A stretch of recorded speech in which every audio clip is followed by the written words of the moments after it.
Hey everyone, welcome back to another video. For today's video, I'm going to be sharing my perfume tray update for the first half of March. I feel like these weeks went by so fast, but I do have a few fragrances to update you on that I've been using. And I also have two declutters, but they are not part of the tray. I'm just going to give you an update before I get rid of them. So with that said, if you are new here and you love all things girly, fragrance, beauty, self-care, body care, go ahead and subscribe so that you don't miss out on any future uploads. I upload 3 to 4 times a week, and I also share a lot of shorts featuring a lot of makeup. So if you like that, make sure to subscribe. So with that said, let's go ahead and let's start with the perfume tray update.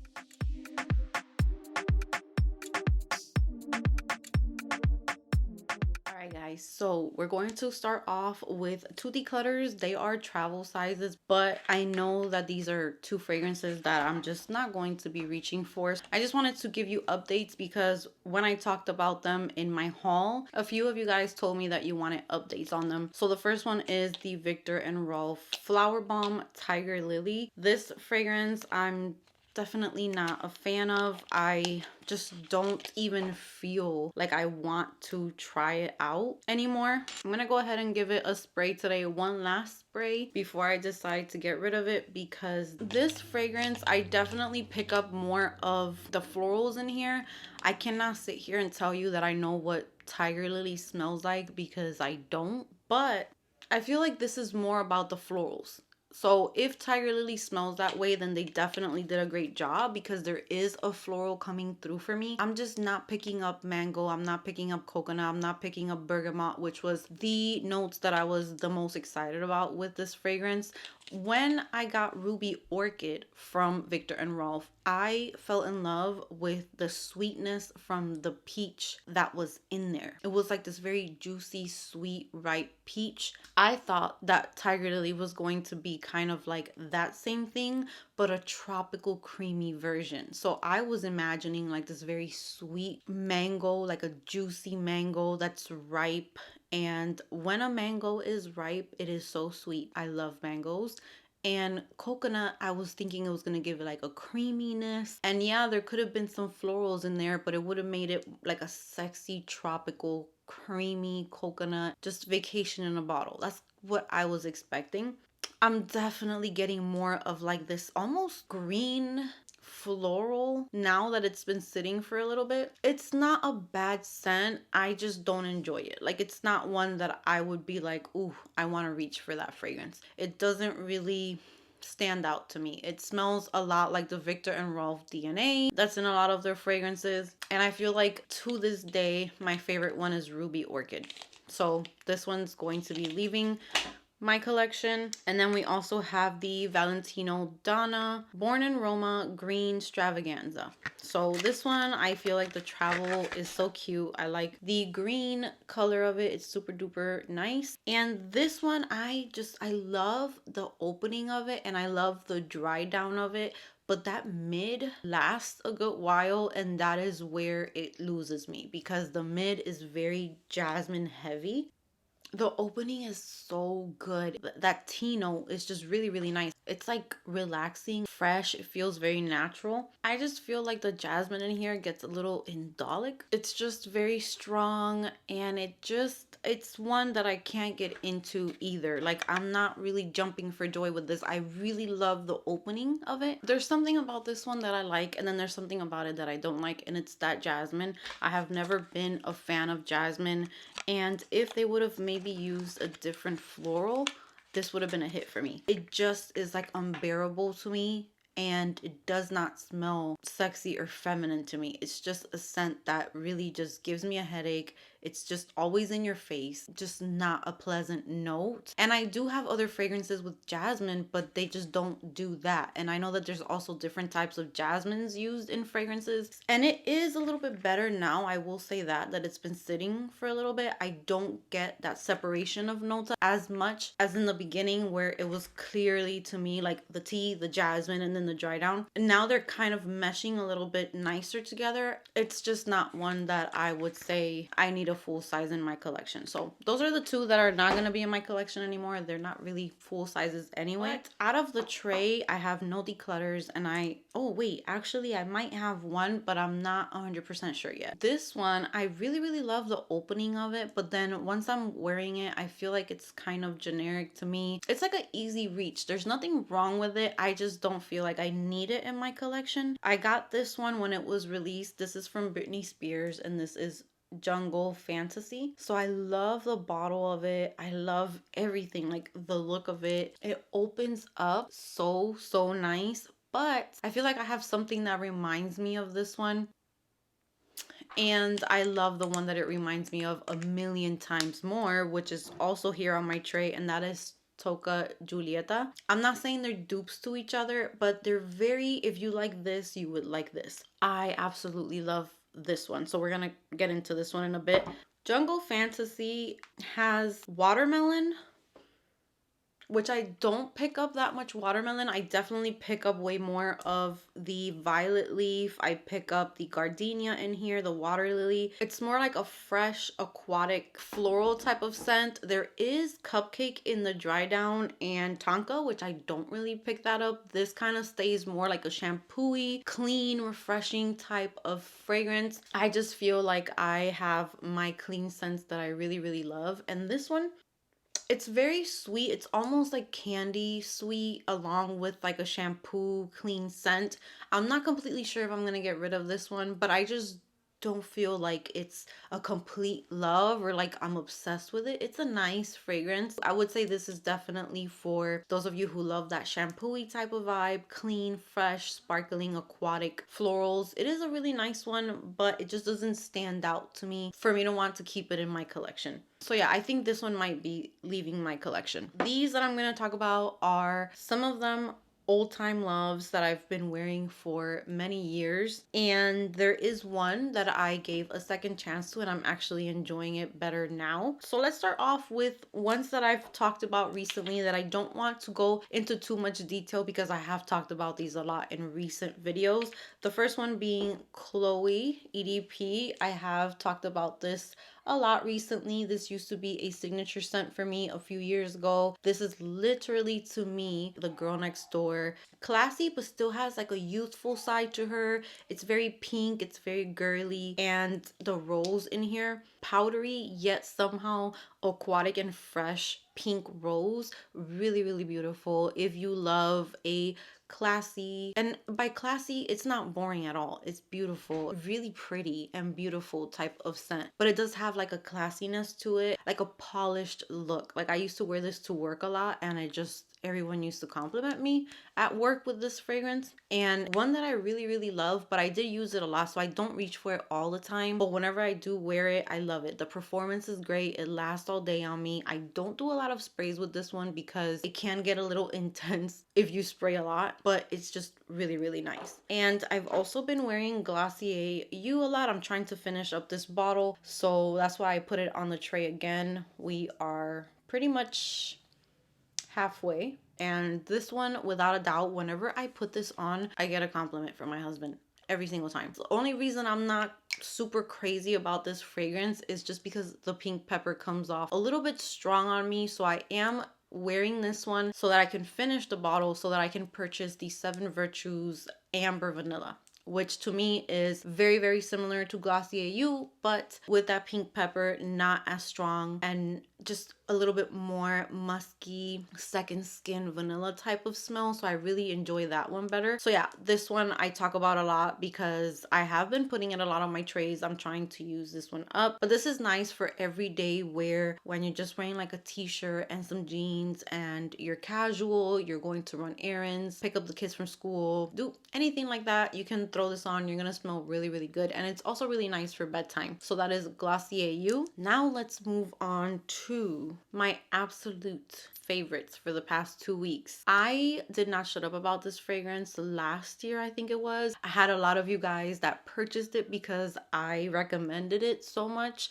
and it worked for, I think, every single person who told me that they bought it, they loved it. And this is Toca Julieta. So she is back. It's time for her to shine. This is one of my all-time favorite spring fragrances as well as summer. When I think of a clean fragrance, but you don't want to smell like soap, you don't want to smell like laundry, this. I have been wearing this one again, and I actually wore it last night to bed, and I smelled this the entire time. Like if I got up to use the bathroom in the middle of the night, I noticed like how good I smelled. When my sheets and my pillow still smell, then I know that the fragrance is amazing because I get that scent bubble that I just love from fragrances. This is one of those that does that for me. It gives you that feeling of like that girl that just washed her hair, but it also is almost like icy refreshing. Like if you want something for a hot summer day, something that's refreshing, it's not in your face fruity, which is what I like about it. It's kind of like an aquatic, fresh, fruity. It has green apple, so that alone lets you know what's giving it that bit of like a shampoo-y touch, because apple tends to do that. It's very crisp, it's very sparkling and clean and refreshing. But then there's florals in here, and the florals in here, this will show you that you don't need to add jasmine to everything to smell good. There is pink tulip in here. There is ylang ylang, which is not super duper strong. There is lilac, lily of the valley. There's iris. There is orchid, which is another floral note that I absolutely love. And there is rose, but just a little bit. I don't really pick up like a crazy amount of rose in here. It is just the perfect combination of florals, a little bit of juiciness from a fruit, and then kind of like this muskiness, but it's refreshing and clean, and it's so long lasting. One of the best spring scents that I can recommend to you guys. If you can smell this anywhere, if you can get your nose on it, or if you can find a sample or something, I love it. This is one of my favorite spring and summer fragrances. Last year, I was just so in love with it. And this year, I think I like it even more because it has gotten even stronger. So this one, when I'm wearing it, I will smell it the entire time I'm wearing it. It projects. It smells really, really nice. Girly, but clean. It is my type of clean scent. Not laundry at all, and not soapy either. Definitely recommend this one. This next one from one of my all-time favorite perfume houses. This is Juliet Has a Gun Pear Ink. Oh my god, I love her so much. I wish that this one lasted a little longer on me, I'm not gonna lie, but while I'm wearing this and I can smell it on myself, it is everything. I love this fragrance so much. This has pear, but it also has ambroxan, which gives it like that misty, it's almost like aquatic to me. It's a very juicy, musky pear. It's so sweet, refreshing, and just amazing. This is like one of my favorite pear fragrances. I think so far for this update, for sure my standouts are these two, Toca Julieta and Pear Ink. For sure, when I make my must-have spring fragrances this year, these two are gonna be in there because they are just so good. Oh my god, Pear Ink. It has the right amount of like sweetness, fruitiness, muskiness, refreshing touch to it. Like everything is just perfect. I wish that it did, like I said, I wish it lasted a little bit longer, but that's okay. I don't mind. I have a pretty big dent in this one. I love it so much. Next up, we have another celebrity fragrance, and this is Britney Spears Private Show. This is my second bottle of this fragrance. If you are a gourmand lover, if you love kind of like that caramel touch, it has dulce de leche in here, so that's pretty much almost like caramel. But this, oh my god, it's so good. I kind of don't want to use it up too fast because this is so hard to find now, but Fragrance Net will get them like randomly, and that's kind of when I took advantage of this one. I did have a 1 ounce bottle first, and then I ended up getting this one is a 1.7 fluid ounce bottle. It's a little bit bigger.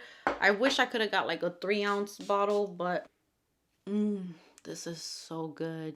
If you were to smell this, I'm telling you right now, let's say you were blindfolded, you didn't know what the heck was going on, and someone sprayed this, and I smelled this, I would not say this is a celebrity fragrance or this smells cheap or anything like that, because this fragrance is so good. There's that little bit of a coffee touch in there, but it's not too much. It doesn't overpower the fragrance. And then you have the dulce de leche, which gives it like this sweetness. It has a creaminess to it, but it still has like a perfume touch to it, so it doesn't smell overly gourmand. It is probably my favorite scent that I have smelled from Britney Spears. It is really, really good. So if you can get your hands on this, if you're going out shopping and you happen to see this, it is worth it, and you're actually picking up something that's a little bit rare at the moment because it's hard to find, but it's so good. So that is Britney Spears Private Show. The longevity is great. I smell it on myself. I pretty much the entire time I'm wearing this one, I have no complaints about performance with this one. Like my scent bubble is there, I can smell myself, so really, really nice. So next up, have I found a plum and cherry fragrance that actually works for me, that I actually enjoy. Now, this fragrance, I had to give it a second chance. I did buy this when I was in Puerto Rico and I wore it one night. I don't know if it's maybe because I went too crazy with the sprays or what happened, but it was so cloying and I was just like, heck no, I can't do this. But something about it was just calling me again. And this is Britney Spears Midnight Fantasy. So I wore it this month and I am happy to say that so far, I think I'm liking this fragrance, and the notes that are in this fragrance are like very, very shocking. It has notes that I don't really tend to go for. The top notes, it's plum, sour cherry, and raspberry. So two notes that I struggle with. Plum, I almost never like fragrances with plum, but there is something in here. I get that plum. I don't know if it's the raspberry, I don't know if it's the orchid, the vanilla that's giving it kind of like a sweet touch, and it's perfect. I remember kind of thinking of like blueberries when I used to smell this. I don't know if it's because of the bottle just playing tricks on me. But it smells like a blue candy. It's not plummy to me. It's not super cherry or syrupy either. Everything just kind of combines and it smells really, really nice. This also has freesia, which I tend to sometimes struggle with, but there's iris and orchid, vanilla, amber, and musk. So something in here, I think it has probably the raspberry because I really, really love raspberry in fragrances. It's giving it more of like a sweeter touch. That plum is not like, plum sometimes comes off to me kind of like dusty smelling or like dark, boring. I don't even know how to describe what I don't like about plum, but in here, it's very sweet. There's something that's very, very sweet in here and it just smells really, really good. So I am really enjoying this one this month so far. Everything's going good with that one. Next up, we have an oldie. I will say I loved this one so much more back in the day. Like it just did it for me. You know those fragrances that you just spray them and they do something to you? Like it's just so good. This one is still good. I still love it, but I'm not getting what I used to get back in the day. So this one is Jennifer Lopez Still. So this one has a pretty nice dent going on, and I hadn't worn this one for a while, so I was very, very excited to put it on. The longevity on this is amazing. So I guess today it's all about celebrity fragrances, and the longevity for this is so good. I wear this a lot at nighttime to go to bed, and when I wake up in the morning, it smells like I just put this on. Now, there is tea in here, there is white pepper, you have rice, there's apple, there's very unique notes in this fragrance. And again, this is a fragrance that if I was to smell it and I did not know what I was smelling, I would not think it is a celebrity fragrance. It's so good. It's very unique, very different. I do pick up on the orange blossom a lot now. This fragrance is just super unique, beautiful. It's relaxing. It's one that you can wear around the house. I love to wear this like for bedtime when I'm relaxing on an everyday basis. It's just a beautiful fragrance. So this one is underrated. It's affordable and it's just like a classic to me. I used to wear this when I had my first job at a shoe store. I was like 15 years old and I used to wear this fragrance a lot, and it just lasts so long and it's beautiful. So I used to wear this one, and I used to wear JLo Glow as well. But unfortunately, JLo Glow just comes off way too sharp for me now and like soapy. But ooh, I used to love that one back in the day. I used to wear both of them and they were both just so good. So this is one that I love. And I'm not sure if I'll repurchase once I finish it, just because I have so many fragrances and I'm always trying new things. But it's one that I really enjoy and I definitely recommend. I would recommend this to those of you who prefer a white floral, which I'm not a white floral girl, but the way that they blended this, white floral, a little green, relaxing, fresh. It's really good. So that is still by Jennifer Lopez. And so the last fragrance I'm going to talk about is Dior Miss Dior Blooming Bouquet. I have this, it's like a 1 ounce bottle of the newest formulation. I did go through a bottle of this, which was the old formulation. I believe that one had mandarin orange. I think it had peach or something like that. This new one has sweet pea, bergamot, peony, damask rose, and white musk. Now, the last time that I wore this, which was the other day, I love the scent of this. I really do. But this is literally like a whisper of a, and then you don't really smell it no more. So this one I'm gonna use up just to use up the, because it smells so good, you guys. When you spray this, I don't know what they did there with the bergamot and the sweet pea, because I'm still getting almost like the same vibe as when it used to have the citrus from the mandarin and the peach. Something is almost coming off the same. It didn't really change too much in the scent wise, but it is like sparkling and citrusy. It's girly, feminine, perfect for springtime. This is like a perfect springtime scent. Again, very refreshing, very bright, fizzy, like just very bright and citrusy. It's beautiful. It just doesn't last a long time. So it smells so good though. Like, I kind of forgive it because it smells so freaking good. But the longevity is not the best, you guys. That's the only negative about this fragrance. But when it comes to the scent, it's the perfect balance between citrus and florals. Very girly, but very bright and like fresh and clean and almost like sunny. It's such a good one. It just does not last. So once I'm done with this bottle, this is not one that I would run to repurchase, but it's definitely a nice one for springtime. So that is Miss Dior Blooming Bouquet. So that brings me to the end of my first perfume tray update for March. Don't miss the second update, which I will be uploading towards the end of the month to give you guys an update on the rest of the fragrances on the tray. But I'm very happy with the fragrances on this tray. Only one that might be leaving. I'm gonna give it like one more wear just to make sure, but it's Jungle Fantasy. And again, nothing wrong with it, just not really standing out to me as much. I have other things in my collection that kind of smell similar. But yeah, thank you so much for being here with me today. Comment down below if you have any of these fragrances and how they work for you, if you love them, if you don't like them. I love to hear your thoughts, how they perform on you. And with that said, give this video a big thumbs up if you enjoyed it. Subscribe if you haven't subscribed, and I will see you guys in my next video.